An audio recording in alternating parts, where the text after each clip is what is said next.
오늘 설교의 주인공은요, 가룟 유다입니다. 우리가 잘 알고 있는 가룟 유다, 예수님의 12제자 중에 한 사람이었고 예수님을 팔아넘기는 정말 대표적인 전형적인 배신자였습니다. 유다의 여러 가지 그 행동에 대한 여러 가지 해석이 있고 다양한 질문들이 떠오릅니다. 왜 유다는 예수님을 팔았을까? 예수님은 그 사실을 아시면서 왜 내버려 두셨을까? 예수님이 3년간 제자들을 불러 모으시고 여러 가지 훈련을 시키셨는데 그 중에 한 사람이 예수님을 마지막에 그렇게 팔았다면 그 훈련은, 예수님의 그 사역은 실패한 것 아닌가? 어떻게 다른 제자들은 유다의 어떤 그런 행동을 모를 수 있었을까? 유다가 연기를 잘했나? 아니면 다른 제자들이 눈치가 없었나? 성경에 예언되었고 누군가 그런 역할을 해야만 했다면, 즉 유다로 인해 십자가를 지셨다면 어쩌면 가룟 유다가 그 십자가 사건의 1등 공신이 아닐까? 그리고 어차피 예수님이 십자가를 지셔야 했는데 그 모든 책임을 유다에게만 돌리는 것은 너무 부당한 일 아닌가? 이런 여러 가지 질문들이 떠오르게 됩니다.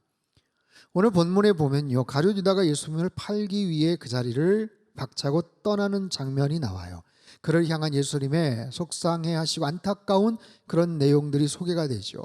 사실 평상시에 궁금해했던 그런 가룟 유다에 대한 여러 가지 질문과 또 거기에 대한 영적인 교훈들, 의미들을 함께 살펴보기를 원합니다. 여러분, 지난주 설교 제목 기억하시죠? 발을 씻기시다. 제자들의 발을 씻겨주셨던 예수님. 한 주간 제가 미션을 드렸는데 혹시 발을 좀 이렇게 씻겨 드렸나요? 네, 눈을 피하시네요. 네. 그러신 분 손 들어보세요 하면 제가 상처를 받을까봐 그냥 패스하겠습니다. 아무튼 섬기는 것, 누군가보다도 이렇게 눈치 보고 이렇게 누군가 알아서 하겠지가 아니라 먼저 우리가 좀 섬기고 사랑을 베푸는 것, 그것이 예수님이 말씀하신 사랑의 모델이고 또 실천이라고 하셨죠. 근데 예수님께서 오늘 본문에 보면 거의 연이어 나오는 그런 대목인데 갑자기 힘들어 하셔요. 이렇게 발을 씻겨주시다가 너무 피곤하셔서 힘드신 게 아니고 굉장히 마음에 힘들어 하시는 장면이 소개가 되죠. 21절, 22절 말씀 우리 함께 읽겠습니다. 시작. 예수께서 이 말씀을 하시고 심령이 괴로워 증언하여 이르시되 내가 진실로 진실로 너희에게 이르노니 너희 중 하나가 나를 팔리라 하시니 제자들이 서로 보며 누구에게 대하여 말씀하시는지 의심하더라. 예수님이 심령이 괴로우셨다는 거예요. 이것은 몸이 떨릴 만큼 마음이 괴로우셨고 아주 착잡하고 속상하신 상황에서 그냥 탄성이, 신음이 그냥 나오는 정도의 아주 고통스러운 그런 상황을 이야기합니다. 힘드셨던 이유는 너희 중 하나가 나를 팔 것이기 때문에 라고 하셔요. 예수님 마음속에 속상함이 있으셨겠죠. 배신감, 괘씸함, 안타까움, 이런 여러 가지 감정들이 아마 교차되었을 거예요. 유다가 예수님을 배신합니다. 제사장과 종교 지도자들에게 은 30을 받고 팔아넘기죠. 제자들 몰랐어요. 그만큼 유다는 위선적이었고 아주 면밀주도하게 은밀하게 행동을 하죠. 전혀 의심받지 않았던 세상에 그 속내를 3년간 동고동락했던 그 작은 그룹 안에서조차 철저하게 숨기고 있었던 것이 바로 가룟 유다입니다. 여러분, 사람을 배신한다, 아니 누군가에게 배신을 당한다, 누군가를 믿고 투자를 했는데 배신을 당한다, 함께 사업을 했는데 나를 속였다, 그 사실을 알면 얼마나 충격적이겠습니까?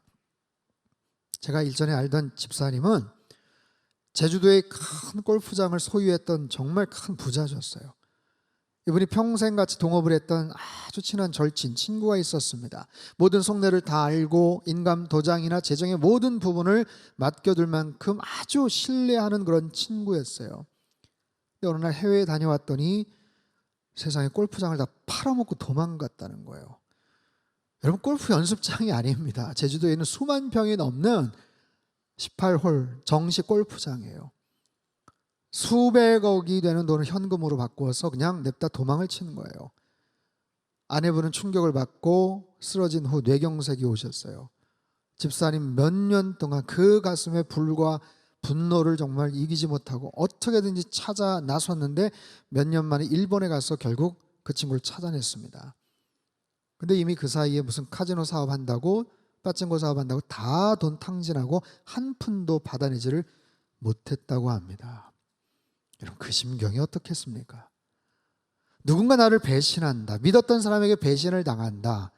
경제적인 손실도 말할 것 없거니와 그 충격과 배신감의 상처와 아픔이 얼마나 크겠어요. 이 제자의 나쁜 행동에 예수님 마음 아파하세요. 속상해하십니다. 너희 중 하나가 나를 팔 것이다. 제자들이 금방 눈치를 채고 가룟유다 하면서 째려본 게 아니에요. 전혀 모르고 있었죠. 유다는 그 그룹의 돈꾀를 맡았던, 재정을 맡았던 그런 사람, 그만큼 능력이 있었고 신뢰를 받았기 때문이겠죠. 여러분 지난주 말씀 13장 2절 말씀을 한번 읽겠습니다. 시작.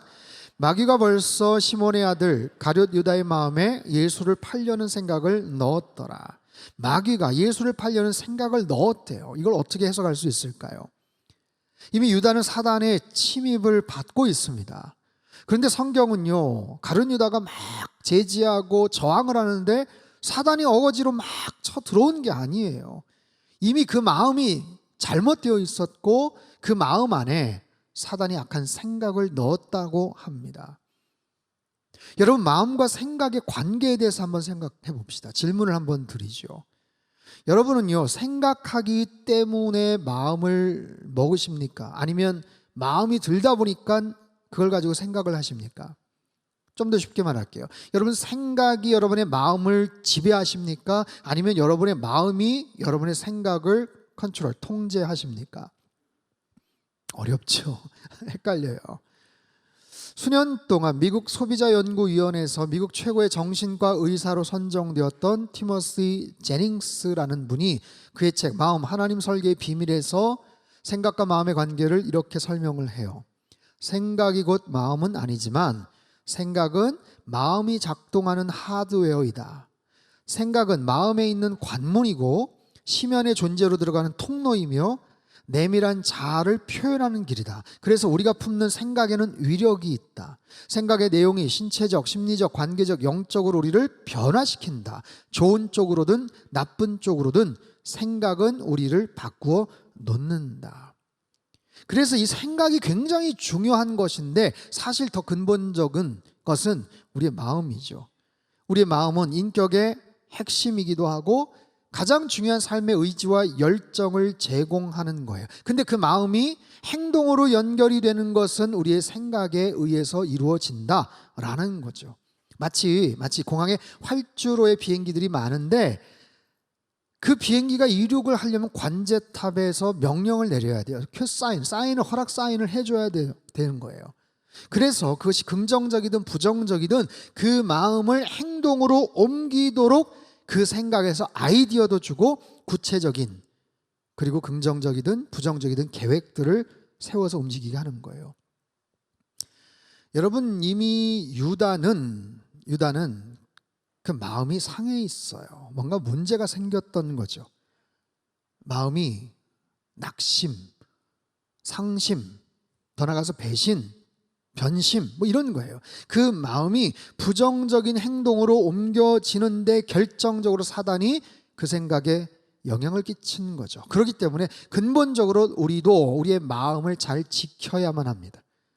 사단은요 우리의 마음이 부패해 있는지 상해 있는지 뭔가가 문제가 생겨 있는지를 기가 막히게 포착을 해서 우리의 생각에 침투를 합니다.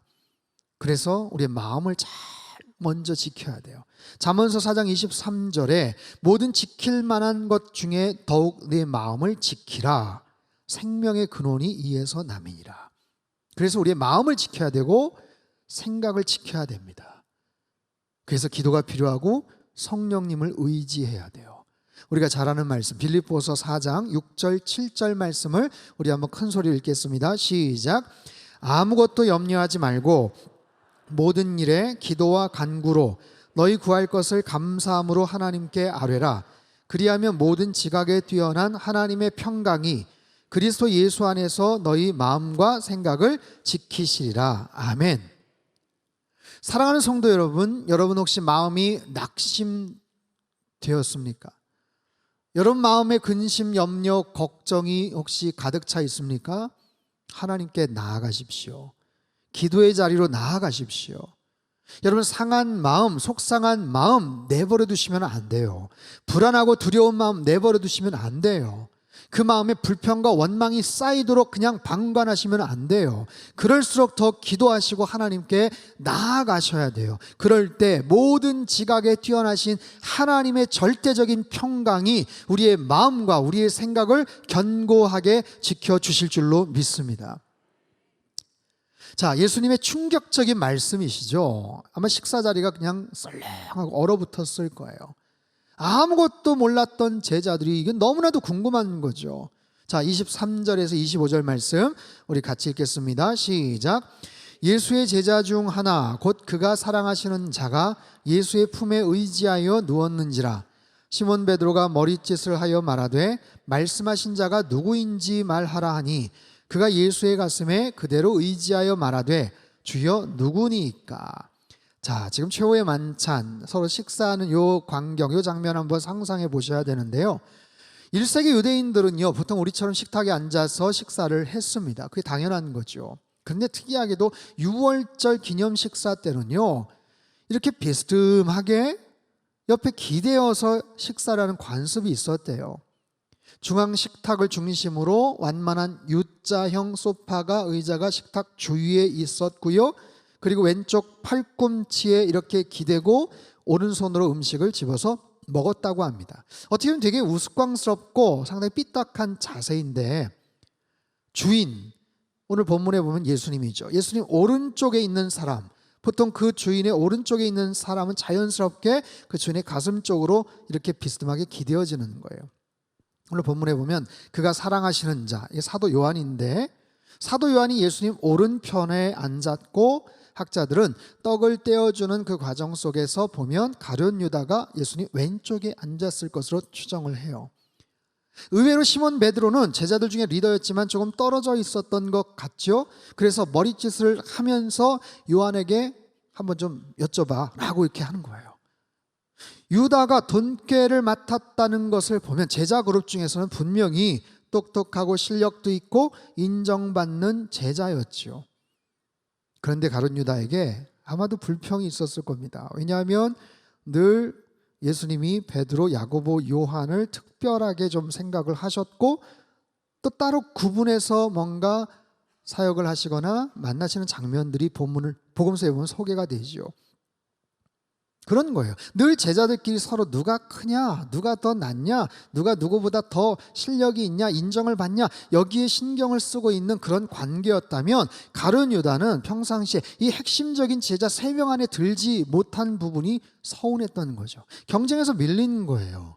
인정받고 싶은데, 그 안으로 들어가고 싶은데 그러지 못하다 보니 다른 생각을 하지 않았을까. 늘 3명보다 경쟁에서 밀리는 모습에 서운한 감정을 가졌을지 몰라요. 여러분, 가룟 유다는 계산이 굉장히 빠른 사람입니다. 그러다 보니 급기야는 스승이신 예수님을 팔아야 되겠다는 끔찍한 생각까지도 하게 된 거죠. 어찌됐든 유다가 왜 예수님을 배반했을까? 왜 팔았을까? 정말 궁금하기는 합니다.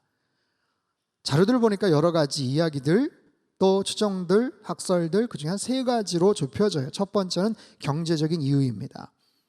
아시는 것처럼 유다는 재물에 대한 욕심이 있었어요. 돈꾀를, 공금을 관리하면서 슬쩍슬쩍 횡령한 일도 있었던 것 같아요. 향유옥합 사건, 여러분 기억하시죠? 거기도 보면 가난한 자들 도와야 되지 않느냐라고 하지만 속내는 그렇지 않았던 거죠. 그러다 보니 은 30에 예수님을, 스승을 팔아넘겼다라는 거예요. 여러분, 은 30세겔, 은 30이 어느 정도 가치가 있는지 아십니까? 그 당시에 은 30은 노예 한 사람의 몸값입니다. 어떻게 보면 굉장히 싼 그런 가격이죠. 근데 그 은 30세겔, 보통 은 1세겔, 1세겔이 노동자 나흘치 임금이에요. 나흘치 임금, 은 1세겔.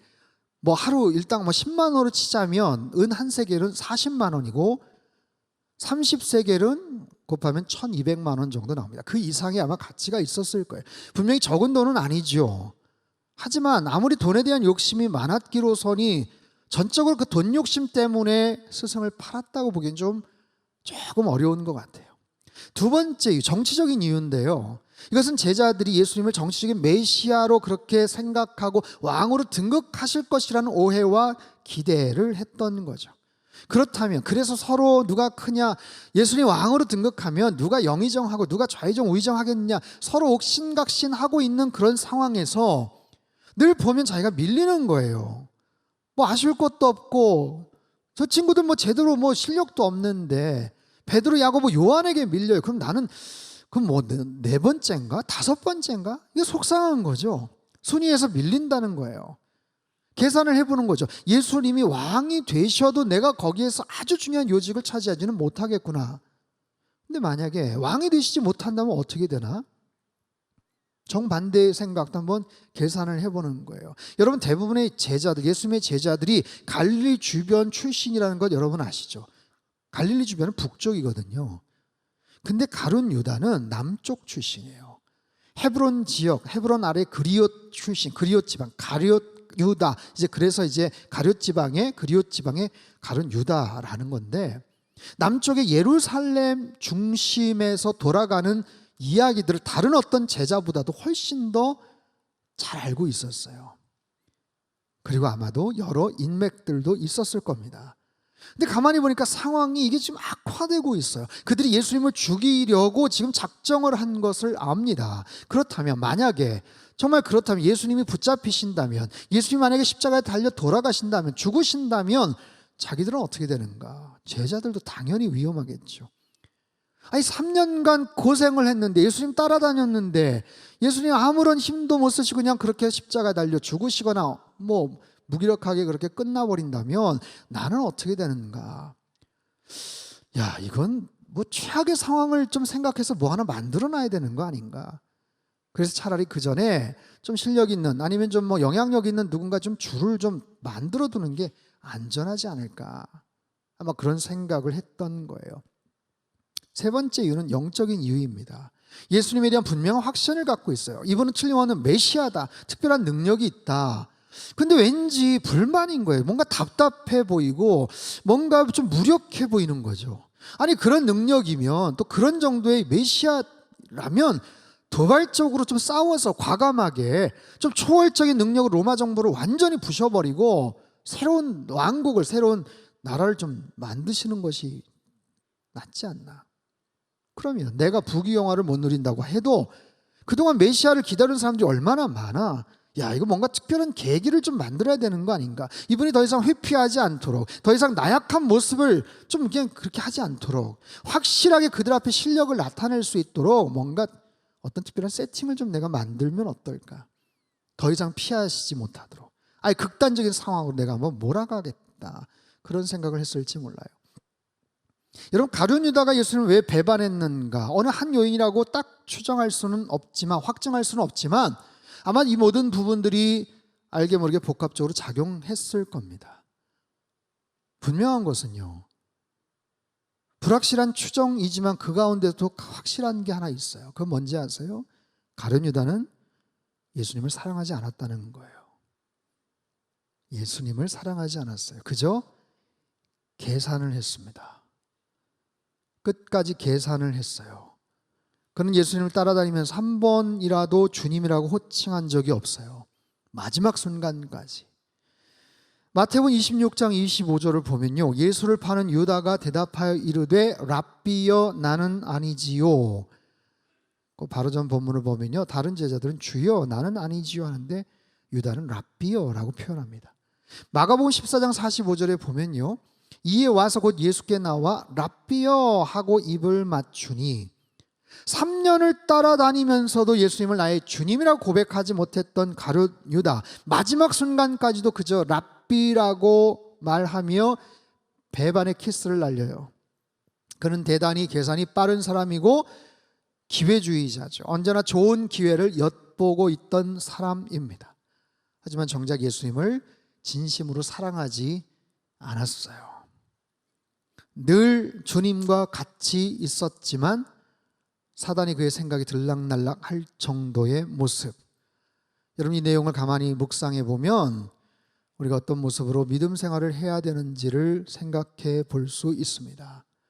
사랑하는 성도 여러분, 그 무엇보다도 그 누구보다도 예수님을 진심으로 사랑하며 믿음 생활 하시기를 바랍니다. 우리가 아무리 사역을 잘하고 아무리 계산이 빠르고 아무리 대단한 대의 명분이 있어도 예수님을 온전히 사랑하지 않으면 우리도 얼마든지 유다의 길을 걸어갈 수 있다는 거예요. 여러분, 우리는 성도입니다. 우린 크리스찬이죠. 여러분, 크리스찬이란 어떤 존재입니까?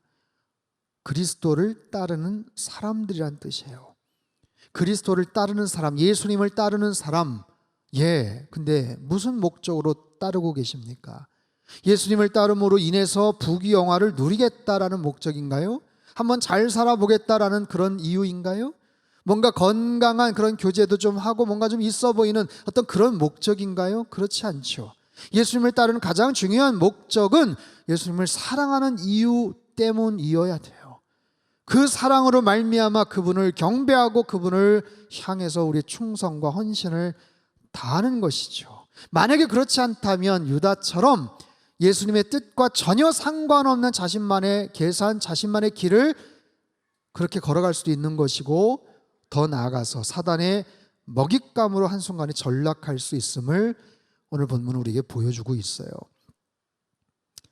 자, 26절 27절 말씀을 같이 읽죠. 시작. 예수께서 대답하시되 내가 떡 한 조각을 적셔다 주는 자가 그니라 하시고 곧 한 조각을 적셔서 가룟 시몬의 아들 유다에게 주시니 조각을 받은 후 곧 사탄이 그 속에 들어간지라. 이에 예수께서 유다에게 이르시되 네가 하는 일을 속히 하라 하시니. 자, 오늘 본문 중에 참 흥미로운 그런 대목인데요. 요한이 예수님 바로 옆에서 질문을 던집니다. 예수님, 도대체 누가 배신한다는 겁니까? 아니, 그 인간이 도대체 누굽니까? 예수님은 말씀하시죠. 자, 내가 떡 한 조각을 주는 자가 바로 그 인간이야 하시며 유다에게 건너시죠. 유다에게 건네셔요. 지금 여러분, 놀라운 것은요, 이렇게까지 보여주시고 말씀하시는데도 제자들이 아직도 눈치를 채지를 못하고 있다는 거예요. 정말 놀랍지 않습니까? 정말 더 놀라운 것은 조각을 받은 후 사탄이 그 속에 들어갔다라는 거예요. 무서운 얘기죠. 사탄이 그 속에 들어갔다. 여러분, 그때부터 사단이 유다의 삶을 장악했다라는 거예요. 유다가 더 이상 통제할 수 없고 거부할 수 없는 상태가 되었다는 거죠. 유다는요, 복음서에 보면 군대 귀신 들린 사람처럼 해괴한 짓은 하지 않았지만 사단은 이미 유다의 생각과 마음과 감정과 판단, 결정, 능력의 모든 영역을 이제 사단이 주관하게 됩니다.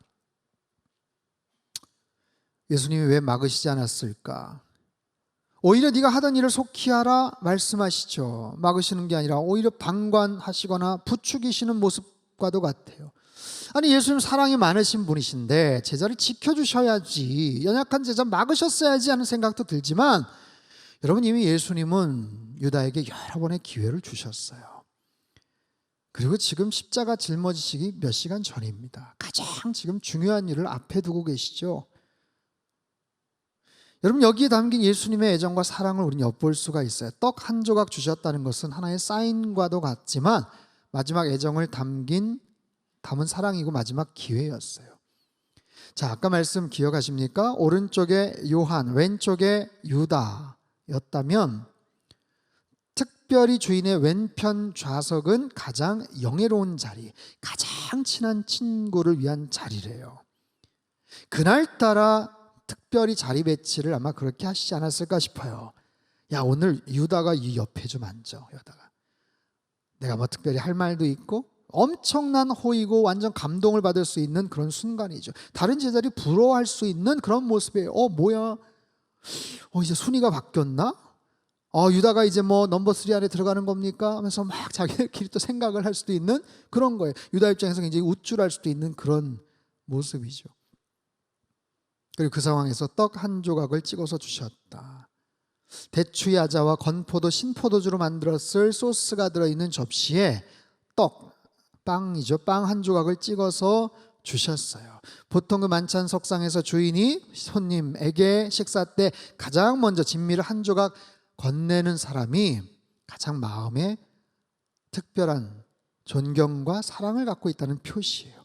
우정의 표시고 특별한 호의의 표시입니다. 여러분 보시면 마지막 순간까지도 예수님은 유다에 대한 애정을 잃지 않고 계셔요. 떡 하나 더 줬다, 여러분 미운 놈 떡 하나 더 주자, 그런 개념이 아니고, 유다야 내가 다 알지만 나는 그래도 너 끝까지 사랑해. 하지만 그 순간 사단은 유다를 공격했고 유다는 더 이상 돌아오지 못했습니다. 다른 제자들은요, 그 순간까지도 이해를 못하고 있어요. 가서 속히하라, 뭐 공금 가지고 가서 뭐 명절 때 사라는 건가, 아니면 뭐 유월절 의식으로 어려운 사람에게 구제금을 성전에 가서 좀 내고 오라는 건가, 그렇게 이해를 했지만 유다는요 달랐습니다. 그 조각을 받고 자리를 떠납니다. 30절 말씀 같이 읽죠. 시작. 유다가 그 조각을 받고 곧 나가니, 유다가 조각을 받고 곧 나가니 밤이로라. 여러분 요한복음을 쭉 읽다 보면 사도 요한은요 기억력이 굉장히 좋은 사람이고 숫자에 아주 강한 사람입니다. 뒤에 가서 보시지만 세상에 그 와중에 그때 그 물고기 153마리였어, 이것까지도 기억을 해내는 게 요한이거든요. 그리고 보면 그때가 몇 시였다, 그때가 언제였다, 몇 년 된 병자였다, 이거 기가 막히게 아무튼 기억하는 사람인데 유독 여기에서는 그가 나가니 밤이로라. 그때 시간을 몰라서 그런 게 아니고요, 이건 은유적 표현이죠. 가룟 유다가 더 이상 돌아올 수 없는 어둠의 세력에 포함되었고 앞으로 그의 앞에 불행한 일이 전개될 것을 암시하는 표현이에요. 밤이나 어둠 무엇을 상징합니까? 밤중에 길을 떠나는 유다, 그의 길이 죄의 길, 죽음의 길, 파멸의 길이 될 것을 의미하고 있어요. 자, 오늘 설교의 제목은 마지막 기회입니다. 여러분 유다에게 그 자리는 마지막 기회였어요. 그가 회개할 수 있는 마지막 기회, 그가 뉘우칠 수 있는, 주님을 온전히 만날 수 있는, 돌이킬 수 있는 마지막 기회입니다. 물론 나중에 자신의 행동을 후회하고 말았지만 결국 그는 배신자라는 오명을 벗어날 수 없었고 비극적인 종말을 맞이하죠. 예수님께서는 계속해서 유다에게 그런 암시를 주셨어요. 기회를 주셨어요. 요한복음 6장 70절을 보면요, 예수께서 대답하시되 내가 너희 12를 택하지 아니하였느냐? 그러나 너희 중에 한 사람은 마귀니라. 마태복음 26장 24절에 인자는 자기에 대하여 기록된 대로 가거니와 인자를 파는 그 사람에게는 화가 있으리로다. 다른 제자들은 무슨 말씀하시는지 영문도 몰랐겠지만 그 사실을 알고 있었던 가룟 유다는 얼마나 찔리는 그런 말씀입니까? 너희 중에 나를 팔 자가 있다 말씀하실 때도 마찬가지고, 특별히 애정을 가진 사람에게 옆자리를 양보를 하고 또 음식을 찍어 주실 때에도 예수님은요 끝까지 그가 회개하기를 바라셨던 거예요. 하지만 유다는 뻔뻔했습니다. 강심장이고 정말 강철 멘탈이죠. 어떻게 그 상황을 그냥 버틸 수가 있었을까요? 마음이 무너지지 않았을까요? 당장이라도 주저앉아 엉엉 울면서 예수님 잘못했어요, 용서해 주세요, 회개하고 그렇게 용서를 구하는 것이 옳은 것 아닙니까? 그럼에도 유다는 끝까지 자기 고집대로, 자기 생각이 옳았고 자기 계산이 더 옳았음을 존중하고 결국엔 그대로 행동을 하죠. 그리고 예수님께서 주시는 마지막 기회를 걷어차고 결국 떠나서 어둠 속으로 사라지고 맙니다. 여러분 이처럼 우리들의 삶 속에서도 여러 가지 모습의 마지막 기회들이 존재하죠. 여러분 아마 세계적으로 유명한 영국의 성악가 폴 포츠라는 분을 아실 겁니다. 우리나라 TV 프로그램에도 종종 출연을 했던 분이죠. 이분은요 어린 시절 가난 속에서 굉장히 어렵게 살았어요. 그리고 외모 때문에 학교에서 놀림도 당했고 공부를 잘하지도 못했다고 합니다. 그래서 어린 시절 자기는 늘 패배감에 젖었고 쓸모없는 사람이라고 울며 잠들 때가 많았다는 거죠. 그럼에도 행복하게 자기의 삶을 어린 유년 시절을 보냈던 것은 노래할 때, 탁월한 노래 실력, 음악 실력이 있었어요. 근데 어려운 형편 때문에 제대로 된 음악 교육을 잘 받지를 못했습니다. 그러다가 건강에 문제가 생기죠. 악성 종양과 교통사고로 노래를 부르는데 또한 어려움을 겪게 됩니다. 집안 형편은 점점 더 기울어지죠. 그래서 완전히 음악에 대한 꿈을 접어버려요. 그리고 핸드폰 판매원이나 정말 일용 노동자로 근근히 생활을 하게 됩니다. 그렇게 소망 없이 살던 중에 어느 날 TV 오디션 프로그램 브리튼즈 갓 탤런트라는 오디션 프로그램 광고를 보게 되죠. 그 순간 가슴이 뛰었다는 거예요. 야, 이게 어쩜 마지막 기회가 아닐까 하면서 그저 큰 기대 없이 도전을 했는데 놀랍게도 우승을 차지하게 됩니다. 제대로 된 성악 교육을 받지도 않았는데 엄청난 성량으로 많은 경쟁자들을 물리치고 1등을 하게 되죠. 세계적으로 화제가 됩니다. 자, 많은 사람들이 그를 찾았고 그의 노래에 감동을 받았어요. 매체에서 그를 인터뷰합니다. 우승했을 당시 느낌이 어땠습니까? 어떤 느낌이었습니까? 뭘 생각했습니까? 제가요, 우승했을 때 아무런 생각도 나지 않았어요. 하나님, 어떻게 저에게 이런 기회를 주셨습니까? 어떻게 저에게, 왜 저를 이런 기회를 주셨나요? 하지만 시간이 좀 지나면서 그런 생각을 했대요. 하나님께서 내 남은 인생의 마지막 부분까지 노래하라는 사인이구나. 이것이 마지막 기회를 주신 것 같다라고 생각하며 남은 인생 열심히 음악으로 사람들에게 감동을 주며 살고 있다는 거예요. 여러분, 영국 여왕의 장례식에 참석하기에 수많은 군중들이 운집을 했습니다. 정말 엄청난 줄을 섰고 많은 사람들이 마지막 가는 길 보겠다고 기다리고 있었죠. 어떤 퇴역 군인이 예복을 아주 깍듯하게 갖춰 입고 여왕에게 인사를 드릴 수 있는 마지막 기회라고 생각해서 세상에 열 몇 시간 동안 기다리고 있었어요. 인터뷰를 합니다. 비를 맞아도, 배가 고파도, 추위에 떨어도, 잠을 못 자도 상관없습니다. 이게 마지막 인사드릴 수 있는 기회이기 때문에 그래요. 러시아의 전쟁 동원령에 수많은 사람들이 나라를 떠난다는 뉴스를 보셨죠. 이게 마지막 기회다, 이거 놓치면 죽는다 하면서 공항을 빠져나가는 사람들, 수백만 원, 수천만 원의 비행기표도 아까워하지 않는 사람들, 하지만 남아서 어쩔 수 없이 끌려가는 사람 중에 아빠와 마지막으로 작별한 딸의 울먹이는 모습도 포착이 되었죠. 아빠, 꼭 살아서 돌아오세요. 다시 꼭 만나요. 마지막 인사가 될지 몰라요. 사랑하는 성도 여러분, 이처럼 우리 인생에는요, 수많은 기회들이 지나가고 있습니다. 그것을 잘 붙잡기도 하지만 놓쳐버릴 수도 있죠. 근데 그게 마지막인지 사실 또 그때 잘 몰라요. 나중에 알죠. 그때가 마지막이었어. 내가 우리 부모님께 마지막으로 인사할 수 있는 마지막 기회. 그때가 마지막이었어. 내가 사랑한다고, 용서한다고 말할 수 있는 마지막 기회. 어떤 분들은 내가 주님을 위해 헌신하고 충성할 수 있는 그게 마지막 기회였어 라는 것을 나중에 깨닫죠. 우리의 시간은 늘 제한되어 있고 건강도 여의치가 않습니다. 지구환경 문제나 우리들이 살아가는 조건도 마찬가지죠. 왜 이렇게 사건과 사고가 많습니까?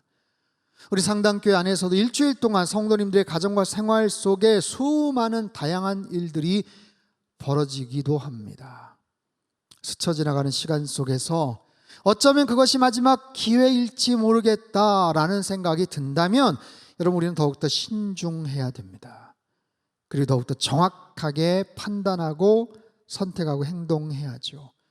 그리고 무엇보다도 우리 마음에 뭔가 상처가 있거나 마음속에 뭔가 부정적인 것들이 싹트고 있다면 사단이 언제든지 우리의 생각을 침투할 수도 있다는 것, 우는 사자처럼 삼킬 자를 두루 찾으며 으르렁거리고 있음을 여러분 꼭 기억하시기를 바랍니다. 여러분, 우리의 삶 속에서는 언제나 빛의 길이 있고 어둠의 길이 있어요. 우리가 빛을 떠나면 당연히 어두워지겠죠. 예수님을 따르면 빛 가운데로 가지만 예수님과 등져서 가면 점점 더 어두워지게 마련입니다. 사랑하는 성도 여러분, 날마다 주님 안에서 옳은 길 걸어가시고 빛 가운데로 늘 걸어가시기를 주님의 이름으로 축원합니다. 우리 앞에 있는 수많은 기회들을 잘 파악하셔서 내 삶을 보다 더 소중한 모습으로 여러분 만들어 가십시오. 그리고 그 주님을 더 뜨겁게 사랑하시고 주님을 위해서 귀한 모습으로 헌신하시고 충성하시길 바랍니다. 그리고 사랑하는 가족들, 지인들, 언제가 마지막 기회가 될지 모르지만 더 사랑하시고요, 용서하시고, 그래서 생명이 넘치고 사랑이 넘치는 우리의 삶이 되셨으면 좋겠어요. 이번 한 주간의 모든 삶 속에서 이 풍성하고 아름다운 계절 가을에 저와 여러분의 삶 속에 우리 상당교회 안에 더 아름답고 풍요로운 사랑과 생명의 역사가 넘쳐나게 되기를 주님의 이름으로 축복합니다. 참 좋으신 하나님, 우리의 일상에서 많은 기회들이 스쳐 지나가는데 우리가 분별력이 없고 영안이 어두워서 그것을 잘 깨닫지 못할 때가 많습니다. 하나님께서 지혜를 주시고 명철을 주셔서 그 소중한 기회들, 어쩌면 마지막이 될지도 모르는 소중한 기회들을 놓치지 않고 하나님 은혜 가운데 살게 하여 주시옵소서. 언제나 주님을 더 뜨겁게 사랑하게 하시고 가룟 유다의 길이 아니라 예수님의 길을 걸어가는 하나님의 거룩한 백성으로 승리하며 살도록 축복하여 주시옵소서. 존귀하신 예수님의 이름으로 기도합나이다. 아멘.